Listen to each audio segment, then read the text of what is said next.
Hello मेरे प्यारे बच्चों, ये क्लास 10 का चैप्टर नंबर 2 अम्ल, क्षार और लवण का पहला क्लास है। अगर आपने पहला चैप्टर नहीं पढ़ा है ना, केमिकल रिएक्शन एंड इक्वेशन, तो डिस्क्रिप्शन में उसका लिंक होगा।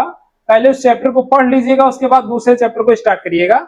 इस चैप्टर में हम लोग पढ़ने वाले हैं कि अम्ल क्या होता है, क्षार क्या होता है, साल्ट क्या होता है। 3 से 4 क्लास में इसको खत्म करेंगे और इसके सारे सवाल करेंगे एनसीईआरटी के भी, तो ध्यान रखिएगा। तो आज इसका हम शुरुआत करने जा रहे हैं, लेकिन एक बार मैं फिर से कह रहा हूं कि पहला चैप्टर खत्म हो जाएगा तभी आप इसको स्टार्ट करिएगा, ठीक है। तो सवाल आता है कि एसिड क्या होते हैं, बेस क्या होते हैं एंड साल्ट क्या होते हैं, ठीक है। तो सबसे पहले शुरुआत करते हैं एसिड के बारे में, जिसको हम लोग हिंदी में कहते हैं अम्ल। सबसे पहले बात करेंगे एसिड के बारे में, ठीक है। तो आप लोगों ने बहुत छोटी सी कक्षाओं में पढ़ा होगा कि अम्ल वह होते हैं जो साथ में खट्टे होते हैं, लेकिन आपको यहाँ वो डिफिनेशन नहीं बोलना है। इसके लिए एक वैज्ञानिक थे जिनका नाम था आर्हीनियस। एक वैज्ञानिक थे जिनका नाम था आर्हीनियस। आर्हीनियस ने एक लाइन बताई थी। उन्होंने क्या कहा था, आर्हीनियस ने अपना एक सिद्धांत दिया था। आर्हीनियस ने अम्ल और क्षार के बारे में अपना एक सिद्धांत दिया। उन्होंने ये कहा कि अम्ल वह होते हैं जो अपने जलीय विलयन में हाइड्रोजन आयन देते हैं। अम्ल वह होते हैं जो अपने जलीय विलयन में क्या देते हैं, हाइड्रोजन आयन देते हैं, ठीक है। अम्ल वह पदार्थ होते हैं जो जलीय विलयन में हाइड्रोजन आयन देते हैं। किसने कहा इस बात को? इस बात को कहा आर्हीनियस ने। हाइड्रोजन आयन देते हैं, ठीक है, देते हैं। जैसे एग्जाम्पल के तौर पे अगर देखा जाए तो जैसे मैंने कहा HCl, HNO3, H2SO4, H2SO4, ये सब क्या है, एसिड है। कैसे ये हाइड्रोजन आयन दे रहे हैं? जैसे आप HCl को जब तोड़ेंगे, है ना, तो HCl को जैसे ही तोड़ेंगे ये H प्लस और Cl माइनस में टूट जाएगा। इसी तरीके से HNO3 क्या होगा, HNO3 भी, है ना, H प्लस और NO3 माइनस में टूट जाएगा। तो इस बात से क्लियर हो जाता है कि आर्हेनियस ने क्या कहा कि अम्ल वह पदार्थ होते हैं जो अपने जलीय विलयन में हाइड्रोजन आयन देते हैं। इस बात को ध्यान से सुन लीजिए। जैसे मैंने कहा hydrochloric acid, nitric acid, sulphuric acid. I hope ये बात आपको क्लियर हो गया हो। इसी में आर्हेनियस ने क्षार के बारे में क्या बताया उसको भी समझ लेते हैं। उन्होंने बेस के बारे में क्या कहा उसको भी देखिए। क्षार के बारे में क्या कहा? क्षार के बारे में उन्होंने कहा कि वह पदार्थ जो अपने जलीय विलयन में, वह पदार्थ जो अपने जलीय विलयन में हाइड्रोक्साइड आयन देते हैं, जलीय विलयन में हाइड्रोक्साइड आयन देते हैं, OH आयन देते हैं मेरे प्यारे बच्चों, उन्हें क्या कहते हैं? उन्हें कहते हैं क्षार। उन्हें क्या कहते हैं? क्षार कहते हैं, ठीक है। अगर फॉर एग्जाम्पल देखा जाए, क्षार कहलाते हैं, क्षार कहलाते हैं, सही है, इस बात को समझ रहे हैं आप। अगर एग्जाम्पल की बात किया जाए तो फॉर एग्जाम्पल NaOH, ठीक है, KOH, LiOH, लिथियम हाइड्रोक्साइड। अब जब आप इनको ब्रेक करोगे इनके एक्वस सोल्यूशन में, तो ये क्या होंगे, NaOH जो है Na प्लस और OH माइनस में टूट जाएगा, Na प्लस और OH माइनस में टूट जाएगा। इस बात को ध्यान से सुन लीजिए। तो क्षार क्या होते हैं? ऐसे आप KOH को भी तोड़ोगे तो KOH क्या होगा, K प्लस और OH माइनस में टूट जाएगा, K प्लस और OH माइनस में टूट जाएगा। तो एक बात हम लोग कह सकते हैं कि वह पदार्थ जो अपने जलीय विलयन में हाइड्रोक्साइड आयन देते हैं उनको हम लोग क्षार कहते हैं। उन्हें क्या कहते हैं? उन्हें हम लोग क्षार कहते हैं, ठीक है। तो एसिड के बारे में आपने देखा कि ये हाइड्रोजन आयन देते थे। क्षार के बारे में आपने देखा ये हाइड्रोक्साइड आयन देते हैं, है ना। लेकिन ये किसने कहा? ये आर्हेनियस ने कहा। ये बात किसने कही? ये वाला जो कॉन्सेप्ट था आर्हेनियस ने कहा, है ना। किसने कहा? आर्हेनियस ने कहा। लेकिन एक वैज्ञानिक और थे, बात को समझिएगा। एक वैज्ञानिक आर्हेनियस ने क्या कहा, अम्ल क्या देंगे? अम्ल देंगे हाइड्रोजन आयन, ठीक है। क्षार क्या देंगे? क्षार देंगे हाइड्रोक्साइड आयन। ऐसे आप चाहें तो इसको नोट डाउन भी कर सकते हैं। लेकिन एक वैज्ञानिक थे जिनका नाम था लुइस, जिनका नाम था लुइस। लुइस ने एक दूसरा कॉन्सेप्ट दिया। उन्होंने कहा कि भाई कुछ ऐसे भी एसिड होते हैं जिनके पास हाइड्रोजन आयन नहीं होता, या कुछ ऐसे भी क्षार होते हैं जिनके पास OH आयन नहीं होता है, OH आयन भी नहीं होता है। तो इनको हम लोग कैसे पहचानेंगे कि कौन एसिड है कौन बेस है है ना। तो अगला जो कॉन्सेप्ट आता है अम्ल और क्षार के बारे में, लुईस की अवधारणा आती है। किसकी? लुईस की अवधारणा, है ना, लुईस की अवधारणा, लुईस थ्योरी, लुईस कॉन्सेप्ट, ठीक है, लुईस कॉन्सेप्ट। इनको भी समझ लीजिए आप लोग, इनको भी फटाफट समझ लीजिए। लुईस साहब ने ये कहा कि भाई एसिड वो होंगे, है ना, अम्ल वह होंगे। इन्होंने अम्ल के बारे में क्या कहा? अम्ल के बारे में कहा कि वह पदार्थ, वह तत्व, है ना, वह तत्व जिनके जिनके पास खाली स्थान होता है, खाली स्थान है ना, होता है, जो लोन पेयर, जो लोन पेयर, लोन पेयर, है ना, ग्रहण करते हैं, ग्रहण करते हैं। ये बातें आपके समझ में नहीं आई, लेकिन मैं समझाता हूं।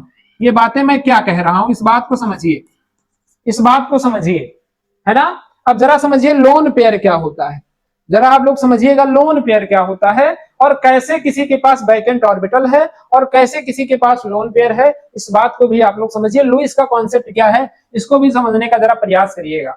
जैसे मैंने कहा कि BH3, मैंने क्या कहा, BH3, ये क्या है? बोरान है, ये हाइड्रोजन है ना, जो बोरान और हाइड्रोजन है। अब जरा बोरान को देखने का प्रयास करिएगा और समझने का प्रयास करिएगा। और एक जगह मैंने कहा NH3, एक जगह मैंने कहा NH3, एक जगह मैंने कहा BH3, सही है। BH3 में आप जब देखेंगे बोरान का, और केल्विन में जब आप इसको बांटेंगे तो किसमें टूटेगा? 2 और 3 में टूटेगा, केल्विन में 2 और 3 में टूटेगा। और जब आप यहाँ नाइट्रोजन को देखेंगे तो इसका कितना होता है? 7 होता है, इसका 5 होता है। तो इसको आप तोड़ेंगे तो ये किसमें टूटेगा? ये टूटेगा 2 और 5 में, है ना। तो आप देख रहे हैं कि इसके अंतिम में 3 इलेक्ट्रॉन है, इसके अंतिम में 5 इलेक्ट्रॉन है। बोलिए भाई, इसको अपना अपने लास्ट में 8 इलेक्ट्रॉन करने के लिए 5 इलेक्ट्रॉन की जरूरत है, 5 इलेक्ट्रॉन की जरूरत है। इनको कितने इलेक्ट्रॉन की जरूरत है? 3 इलेक्ट्रॉन की जरूरत है। अब जरा समझिएगा, जब बोरान हाइड्रोजन के साथ जुड़ा तो इसने हाइड्रोजन से भी इलेक्ट्रॉन लिया, ऐसे करके इन्होंने हाइड्रोजन से इलेक्ट्रॉन ले लिया। कितना इलेक्ट्रॉन लिया? 3 हाइड्रोजन लगे हैं तो 3 इलेक्ट्रॉन ले लिया। 5 तो इसके पास थे, ऐसे करके अगर दिखाया जाए तो 5 तो इसके पास थे।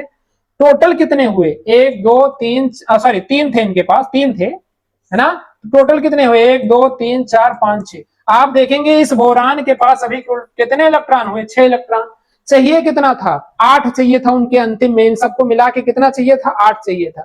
यानी 2 इलेक्ट्रॉन इनको और आ सकता है ना। यानी इनके पास क्या है? इनके पास खाली स्थान है, इनके पास क्या है? खाली स्थान है। एक बार दोबारा समझिए, इनके अंतिम में 3 है, इनको 5 चाहिए। इन्होंने कितना बॉन्ड बनाया? इन्होंने 3 बॉन्ड बनाया। 2 बॉन्ड और अगर ये बनाएंगे तो इनके अंतिम में 5 आ जाएगा, सही है। इस बात को आप समझ गए। इसके अंतिम में 5 था, इसको 3 चाहिए था, तो इसने तीनों बॉन्ड बना लिया। 3 बॉन्ड इन्होंने बना लिया। कैसे बनाया? इनके अंतिम में 5 थे, ऐसे करके 5 मैंने दिखा दिया। यहाँ हाइड्रोजन, यहाँ हाइड्रोजन, यहाँ हाइड्रोजन लगा दिया, ऐसे करके। इन्होंने इनसे इलेक्ट्रॉन ले लिया, इन्होंने इनसे इलेक्ट्रॉन ले लिया, ये इनसे इलेक्ट्रॉन ले लिए। नाइट्रोजन क्या करेगा? इन तीनों से इलेक्ट्रॉन लेगा। तो आप ये देखेंगे कि इसके 3 इलेक्ट्रॉन तो बॉन्ड बना लिए ऐसे ऐसे करके, ऐसे ऐसे करके, लेकिन 2 इलेक्ट्रॉन बॉन्ड नहीं बनाए हैं, बंध नहीं बनाए हैं, बंध नहीं बनाए हैं। अब जो बंध नहीं बनाए हैं इसी को कहा जाता है लोन पेयर। इसी को बच्चों क्या कहा जाता है? लोन पेयर कहा जाता है ना। अब जिसके पास भी लोन पेयर होगा वो हमारा क्षार कहलाएगा, जिसके पास भी लोन पेयर होगा वो हमारा क्षार कहलाएगा। और जिसके पास लोन पेयर नहीं हो, ऐसे लोन पेयर हम लोग दिखा देते हैं, जिसके पास लोन पेयर नहीं होगा वो हमारा अम्ल कहलाएगा, जिसके पास खाली ऑर्बिटल होगा। तो इसका मतलब हम लोग कह सकते हैं कि लुईस ने क्या कहा? लुईस ने कहा कि ऐसे यौगिक, ऐसे तत्व जो इलेक्ट्रॉन ग्रहण कर सकते, सॉरी लोन पेयर ग्रहण कर सकते हैं, वो अम्ल कहलाते हैं, और जो लोन पेयर दे सकते हैं वो क्षार कहलाते हैं। क्या ये बात समझ में आ रही है? वह तत्व जिनके पास खाली स्थान होता है, जो लोन पेयर ग्रहण कर सकते हैं, वो अम्ल कहलाते हैं। और क्षार के बारे में, वह तत्व जिनके पास लोन पेयर होता है, यानी लोन पेयर देने का काम करते हैं, वो क्या कहलाते हैं? वो क्षार कहलाते हैं। तो ये 2 कॉन्सेप्ट थे अम्ल और क्षार के बारे में जो आपको जानना था। मेरे प्यारे बच्चों ये दो कॉन्सेप्ट ऐसे थे अम्ल और क्षार के बारे में, तो आपसे ये लुईस वाला नहीं पूछा जाएगा, ये बाकी कक्षाओं के लिए बहुत इंपॉर्टेंट है, लेकिन आर्हीनियस वाला कॉन्सेप्ट आपसे पूछा जाएगा। तो आर्हीनियस वाला कॉन्सेप्ट आपको याद रखना है, आर्हीनियस वाला कॉन्सेप्ट आपको याद रखना। आई होप ये बात आपको क्लियर हो गया है ना, ये बात आपको क्या है, क्लियर हो गया हो। तो इसके एग्जाम्पल क्या लिखेंगे, इसमें एग्जाम्पल क्या लिखेंगे, ये मेन चीज है कि लुईस अम्ल में एग्जाम्पल कैसे पहचानेंगे। एग्जाम्पल आपका हो गया BH3, एग्जाम्पल हो गया BH3 है ना, एग्जाम्पल हो गया BH3। जाने रहिए, पढ़ाई तो हम करेंगे ही, साथ में सारी चीजों को जानना बहुत जरूरी है। DF3 है ना, ऐसे AlCl3, ये सब क्या है, ये सब क्या है, इनके पास देखिए हाइड्रोजन आयन नहीं है, इनके सबके पास हाइड्रोजन आयन नहीं है, लेकिन ये अम्ल है, ये अम्ल है। इसी प्रकार लुईस ने क्षार के बारे में क्या बताया कि वह तत्व जो लोन पेयर है ना, लोन पेयर जिनको आयुग्मित इलेक्ट्रॉन कहा जाता है ना, आयुग्मित युग्म कहा जाता है, आयुग्मित युग्म जो नहीं बॉन्ड बनाए हैं भाई, आयुग्मित युग्म। अरे भैया जो बॉन्ड नहीं बनाए उन्हीं को कहेंगे हम लोग क्षार के बारे में। आयुग्मित युग्म लोन पेयर वह तत्व जो लोन पेयर देने का काम करते हैं, लोन पेयर देते हैं, लोन पेयर देते हैं है ना, क्षार कहलाते हैं। मेरे प्यारे बच्चों क्या कहलाते हैं, क्षार कहलाते हैं। क्लियर है, ये बात क्लियर है, क्या कहलाते हैं, क्षार कहलाते हैं। फॉर एग्जाम्पल जब आप अमोनिया देखेंगे तो ये इसके अंतिम में 5 होता है, 3 बॉन्ड बना रखा है, 2 इलेक्ट्रॉन इसके पास है, अमोनिया हो गया। एग्जाम्पल के तौर पे क्या हो गया, अमोनिया हो गया। PCl3 इसके अंतिम में भी 5 होते हैं, 3 बॉन्ड बनाया है, 1 लोन पेयर है, तो ये एग्जाम्पल हो गया, इसका भी एग्जाम्पल हो गया है ना। H2O जल है ना, तो ये सारी चीजें लुईस क्या होते हैं, जो लोन पेयर देने का काम करेंगे वो लुईस क्षार कहलाएंगे, जो लोन पेयर लेने का काम करेंगे वो अम्ल कहलाएंगे। तो 2 कॉन्सेप्ट मैंने सिखाया जो आपके लिए थोड़ा सा जरूरी था है ना। आगे हम लोग अब बढ़ते हैं और हम लोग अब देखेंगे कि अम्ल और क्षार के लक्षण क्या होते हैं है ना, कैरेक्टर्स ऑफ या characteristics of acid and base, acid and base. अब देखिए बहुत ज्यादा क्लास नहीं पढ़ाएंगे आज क्योंकि ये पहला क्लास है, मैं चाहता हूं कि सारे बच्चे एक बार जुड़ जाएं, और ये क्लास रोज शाम को इवनिंग में अनाउंस कर रहा हूं, इसी पे छोड़ूंगा ताकि सारे बच्चे जुड़ जाइए, आप लोग ज्यादा नुकसान ना होने पाए। रोज शाम को 6:30 बजे 6:30 पे लाइव पढ़ाया जाएगा, रोज शाम को 6:30 बजे ये लाइव रहेगा। क्लास 10 का चैप्टर नंबर 2 का क्लास, चैप्टर नंबर 2 का क्लास 6:30 बजे रोज लाइव रहेगा। आज के लिए बस थोड़ा सा ही पढ़ाए हैं, लेकिन कल के लिए लाइव में आप लोग जुड़ना मत भूलिएगा। शाम को 6:30 बजे एसिड और base and salt, acid base and salt class 10 chapter number 2 शाम को 6:30 बजे live class chemistry by PC sir पर, पीसी सर के द्वारा आप लोगों की क्लास चलेगी। डेली के डेली आप लोग क्लास अटेंड करिए, केमिस्ट्री आपको 0 से एकदम 0 की तरह सिखा देंगे, टेंशन लेने की जरूरत नहीं। आज के लिए बस इतना ही, मिलते हैं कल शाम 6:30 बजे। भूलिएगा मत, अपने मित्रों दोस्तों फ्रेंडों को जोड़ लीजिएगा शाम को 6:30 बजे इवनिंग में। थैंक यू सो मच, मिलते हैं कल। आज का क्लास कैसा लगा कमेंट में जरूर बताइए।